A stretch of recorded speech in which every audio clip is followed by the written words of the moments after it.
Good morning everybody. Up to now we have finished general characters of phylum Coelentera. Okay, so now we will move towards classification of phylum Coelentera. So phylum Coelentera, it include approximate 11,000 species, out of which half of the species get extinct. Okay, so phylum Coelentera, it is divided into three subclasses, or we can say it is categorized into three classes. One is Hydrozoa, second is Scyphozoa, and third is Anthozoa.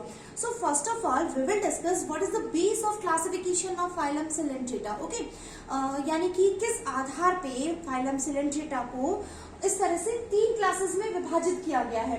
तो क्या base है इसका? तो देखिए, आप लोगों को मैंने बताया था कि phylum Coelentera का एक बहुत ही स्पेसिफिक फीचर होता है कि इनके जो इंडिविजुअल होते हैं वो morphologically and even we can say on the basis of functional aspect. तो morphologically as well as functionally जो इंडिविजुअल्स हैं वो दो अलग अलग प्रकार के पाए जाते हैं. पॉलिप पाया जाता है जो कि फिक्स होता है, और हम ये कह सकते हैं कि इट इज एसेक्सुअल फॉर्म, और जो दूसरा फॉर्म है वो मेडुसी होता है जो कि फ्री स्विमिंग होता है, और जिसे हम कहते हैं इट इज सेक्सुअल फॉर्म. सो हम लोगों का जो Coelentera है उसका क्लासिफिकेशन का बेस क्या है कि क्या ये दोनों अवस्थाएं पाई जाती है इंडिविजुअल्स के अंदर, दैट मीन्स पॉलिप और मेडुसा, क्या दोनों प्रेजेंट है, या सिर्फ पॉलिप अवस्था प्रेजेंट है, या फिर सिर्फ और सिर्फ मेडुसी स्टेज जो है वो प्रेजेंट है. इस आधार पर कि क्या दोनों इंडिविजुअल जो है वो प्रेजेंट है, या सिर्फ एक इंडिविजुअल पाया जा रहा है, दैट मीन्स पॉलिप प्रेजेंट है या फिर मेडुसी प्रेजेंट है. तो इस बेसिस पे जो phylum Coelentera है, it is categorised into three classes. Okay, first is Hydrozoa, second is Scyphozoa and third is Anthozoa. अब हम बात कर रहे हैं कि हमने बोल तो दिया कि भाई क्या पॉलिप अवस्था प्रेजेंट है, या सिर्फ मेडुसी अवस्था प्रेजेंट है, या दोनों ही स्टेजेस जो है वो प्रेजेंट है. इस आधार पर हम क्लासिफाई कर रहे हैं इनको तीन क्लासेस में. तो अब हम एक एक बार इनका क्लासिफिकेशन जो है, यानी या Hydrozoa है, या Scyphozoa है, या Anthozoa है, इनके थोड़े से कैरेक्टर्स के बारे में बात कर लेते हैं कि भाई किस आधार पर हमने इनको तीन क्लासेस में विभाजित किया है. ठीक है, तो देखिए, ये जो होते हैं Hydrozoa वाले एनिमल, Hydrozoa क्लास के जो एनिमल्स हैं वो किस तरह के होंगे? They may be present in a fresh water, और they may present in marine water. That means दोनों हैबिटेट में मिल सकते हैं. जो Hydrozoa क्लास के एनिमल्स होंगे वो फ्रेश वाटर में भी मिल सकते हैं और मरीन वाटर में भी मिल सकते हैं. दूसरा, ये वाले जो एनिमल्स हैं वो सॉलिटरी या कॉलोनियल हो सकते हैं, मतलब अकेले रह सकते हैं या ग्रुप में पाए जा सकते हैं. और तीसरा जो है, ओनली पॉलिप स्टेज प्रेजेंट, और we can say both stage present, दोनों अवस्थाएं प्रेजेंट हो सकती है. या तो सिर्फ पॉलिप अवस्था पाई जाएगी, या फिर जो दूसरे इंडिविजुअल है उसमें पॉलिप और मेडुसी दोनों ही अवस्थाएं पाई जा सकती हैं. और चौथा जो है इसके अंदर डिस्टिंक्टिव फीचर, जो कि इन क्लासेस में सब में आपस में डिस्टिंक्ट करता है, अलग अलग होता है. तो इनके अंदर जो मीजोग्लिया होती है, व्हाट इज मीजोग्लिया? मैंने आपको बताया था कि जो phylum Coelentera के एनिमल्स हैं उसमें दो लेयर्स पाई जाती हैं. आउटर लेयर जो है वो एपिडर्मिस कहलाएगी, और इनर वाली लेयर जो है वो क्या कहलाती है? गैस्ट्रोडर्मिस. और इन दोनों के बीच में, एपिडर्मिस एंड गैस्ट्रोडर्मिस, इन दोनों के बीच में क्या पाया जाता है? मीजोग्लिया पाया जाता है. तो ये जो मीजोग्लिया होता है, it is non cellular in hydrozoans. Hydrozoans में ये कैसा होगा? नॉन सेलुलर होगा. तो फीचर्स क्या है इसके कि ये वाले Hydrozoa क्लास के एनिमल्स जो हैं वो फ्रेश वाटर में भी पाए जा सकते हैं और मरीन वाटर में भी पाए जा सकते हैं. सॉलिटरी अकेले रह सकते हैं या ग्रुप में पाए जा सकते हैं. सिर्फ पॉलिप अवस्था पाई जा सकती है, या पॉलिप और मेडुसी दोनों अवस्थाएं पाई जा सकती है. मैं यूं कहूं कि डोमिनेंटली जो है क्लास Hydrozoa के अंदर पॉलिप और मेडुसी दोनों अवस्थाएं जो है वो जनरली पाई जाती है. मैक्सिमम इंडिविजुअल्स या मैक्सिमम हाइड्रोजोन्स जो होते हैं उनके अंदर पॉलिप और मेडुसी दोनों स्टेज पाई जाती हैं. और इनका जो मीजोग्लिया होता है, it is non cellular. Okay, so ये तो हमने बात की क्लास Hydrozoa के कुछ डिस्टिंक्टिव फीचर्स के बारे में.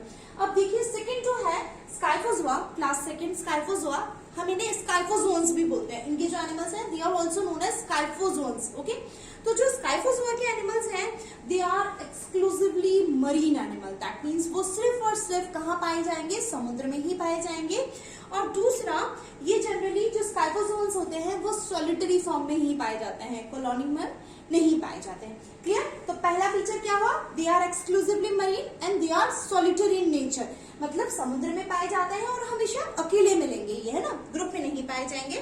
थर्ड जो है, इसके अंदर पॉलिप स्टेज जो है Scyphozoans के अंदर वो रिड्यूस्ड होती है और we can say it is absent and only dominant form is medusae. तो कौन सी डोमिनेंट फॉर्म पाई जाएगी स्काइफोज़ोआ के अंदर? मेड्यूसी पाई जाएगी। फोर्थ कैरेक्टर देखिए, इनके अंदर जो मीजोग्लिया है it is gelatinous, fibrous and cellular. Okay, mesoglea कैसा पाया जाएगा? जिलेटिनस नेचर का होगा, फाइब्रस होगा एंड इवन सेलुलर होगा। क्लियर? तो ये फीचर है, डिस्टिंक्टिव फीचर है क्लास स्काइफोज़ोआ के। फिर से रिवाइज करें कि यहाँ पे स्काइफोज़ोआ के एनिमल्स जो है वो सिर्फ और सिर्फ मरीन वाटर में पाए जाते हैं, सॉलिटरी होते हैं, अकेले पाए जाते हैं और इनके अंदर पॉलिप स्टेज जो है इट इज रिड्यूस्ड और we can say it is totally absent. Okay, so dominant phase is, dominant individual is medusae. Medusae form में ये इंडिविजुअल पाए जाएंगे और इनका जो मीजोग्लिया है वो जिलेटिनस होगा, सेलुलर होगा और फाइब्रस होगा। ओके, अब हम बात करें class third, that means Anthozoa के एनिमल्स के बारे में। तो एंथोज़ोआ के एनिमल्स हैं, they are also exclusively marine in nature, that means ये भी सिर्फ और सिर्फ समुद्र में पाए जाएंगे, but they may be solitary और कॉलोनियल, यानी वो अकेले हो सकते हैं या फिर ग्रुप में पाए जा सकते हैं। सॉरी, एंथोज़ोआ के अंदर कौन सा इंडिविजुअल डोमिनेट करेगा? इनके अंदर पॉलिप स्टेज जो है वो डोमिनेट करती है, मेड्यूसी स्टेज जो है वो एब्सेंट पाई जाएगी। क्लियर? तो पॉलिप डोमिनेंट होंगे और मेड्यूसी जो है वो एब्सेंट होगी। मीजोग्लिया जो है वो कैसी होगी? It is also cellular. तो हम लोगों ने क्या देखा? तो एंथोज़ोआ के एनिमल्स कैसे हैं? एक्सक्लूसिवली मरीन है, सॉलिटरी है या फिर ग्रुप में पाए जा सकते हैं और सबसे इंपॉर्टेंट पॉलिप स्टेज जो है वो डोमिनेंट है, मेड्यूसी एब्सेंट है। ओके, और मीजोग्लिया जो है वो सेलुलर है। तो एक सुपरफिशियल आपके दिमाग में सेट हो गया होगा कि जो फाइलम सिलेंट्रेटा है it is divide into 3 classes. One is Hydrozoa, second is Scyphozoa and third is Anthozoa. And किस बेसिस पे क्लासिफिकेशन किया गया है कि क्या इनके अंदर पॉलिप अवस्था पाई जाती है या फिर इनके अंदर मेड्यूसी स्टेज पाई जाती है या फिर दोनों अवस्थाएं पाई जाती है। दैट मीन्स इसके अंदर कौन सी अवस्था? पॉलिप और मेड्यूसी दोनों अवस्थाएं जो है वो पाई जाती है। अब हाइड्रोजोन्स जो है इनके अंदर पॉलिप और मेड्यूसी दोनों पाई जा सकती है। स्काइफोज़ोन्स के अंदर मेड्यूसी स्टेज डोमिनेंट होती है, पॉलिप स्टेज एब्सेंट होती है।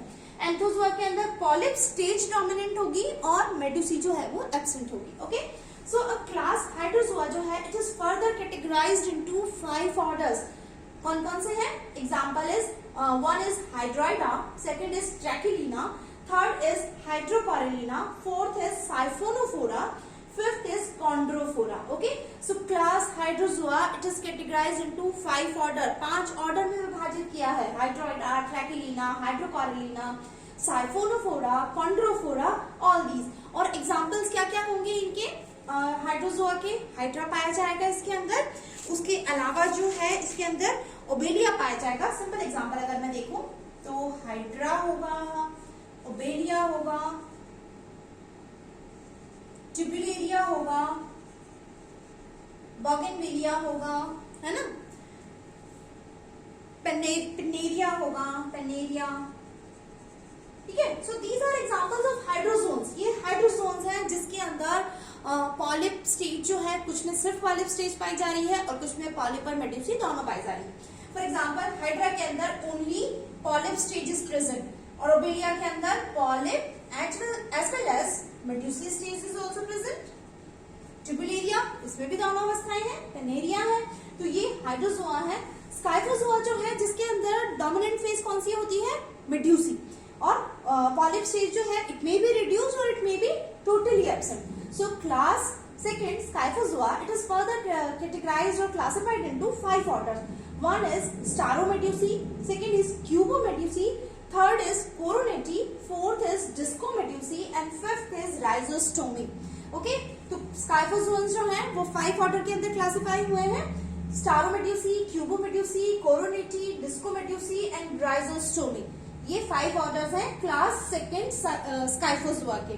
क्लास थर्ड जो है वो है एंथोज़ोआ। क्लास एंथोज़ोआ के एनिमल का स्पेसिफिक फीचर क्या होगा कि इनके अंदर पॉलिप स्टेज डोमिनेंट होगी और मेड्यूसी जो है वो रिड्यूस्ड या एब्सेंट होगी। तो इसको फर्दर हम लोगों ने 2 सब क्लासेस में विभाजित किया है। One is Octocorallia and second is Hexacorallia. So Octocorallia, this subclass further categorized into 6 orders. One is Stolonifera, Telestacea Alcyonacea, Coenothecalia, Gorgonacea and Pennatulacea. Okay, और जो सेकंड सब क्लास है हेक्साकोरेलिया, उसे हम लोगों ने फिर से 5 ऑर्डर के अंदर क्लासिफाई किया है। One is Zoantharia, Actiniaria, Ceriantharia, Antipatharia and Madreporaria. और इस तरह से क्लासिफिकेशन हुआ है। स्काइफोज़ोआ का एग्जांपल क्या होगा, आप देखिए, Aurelia, best example is Aurelia. Aurelia हो गया, गोर्गोनिया हो गया, पेनिटुलेरिया हो गया, पेनिटुला हो गया, तो दीज आर स्काइफोज़ोन। और एंथोजोन के अंदर आपके क्या हो जाएगा, मेड्रिपोरा हो जाएगा, है ना। मेड्रिपोरा के अलावा और कौन हो जाएंगे इसके अंदर, मेड्रिपोरा होगा, उसके अलावा टिलियोस्टो होगा, कॉरल्स इसके अंदर पाई जाएगी, है ना, ज़ुएंथस पाया जाएगा। तो इस तरह से हम लोगों ने क्या देखा कि जो फाइलम सिलेंट्रेटा है उसे हम लोग 3 क्लासेस के अंदर क्लासिफाई करते हैं, Hydrozoa, Scyphozoa, Anthozoa, on the basis of which individual is dominant, either polyp or medusae both are present or only polyp is present or only medusae is present। ठीक है, सो हाइड्रोजोन में polyp और medusae दोनों पाए जा रहे हैं, जिसे हम लोगों ने इस क्लास को फर्दर 5 ऑर्डर के अंदर क्लासिफाई किया है। क्लास सेकंड जो है स्काइफोज़ोआ, इसके अंदर मेड्यूसी स्टेज डोमिनेंट होंगी, पॉलिप एब्सेंट होंगे। इसको फर्दर हम लोगों ने 5 ऑर्डर के अंदर क्लासिफाई किया है। क्लास थर्ड जो है एंथोजोआ, इसके अंदर पॉलिप स्टेज जो है वो डोमिनेंट है, और उसको हम लोगों ने फर्दर 2 सब क्लासेस में डिवाइड किया है, ऑक्टोकोरेलिया एंड हेक्साकोरेलिया। ऑक्टोकोरेलिया को हमने फिर से 6 ऑर्डर के अंदर क्लासिफाई किया है, और हेक्साकोरेलिया जो है इस सब क्लास को फिर से हम लोगों ने 5 ऑर्डर के अंदर क्लासिफाई किया है। तो इस तरह से फाइलम सिलेंट्रेटा के एनिमल्स को हम लोग क्लासिफाई करते हैं। क्या स्पेसिफिक फीचर्स है, फिर से रिकॉल कर लीजिए। पॉलिप और medusae, 2 types of individual, morphologically as well as functionally. Nematocyst, specific type of stinging cells are present, okay. और इसके अलावा इनके अंदर क्या स्पेसिफिक फीचर पाया जाएगा, ऑसिलोमेट होते हैं एनिमल, 11,000 स्पीशीज पाई जाती है, उसमें से हाफ ऑफ स्पीशीज जो है वो एक्सटिंक्ट हो चुकी है। So this is all about classification of phylum Coelenterata. Thank you so much.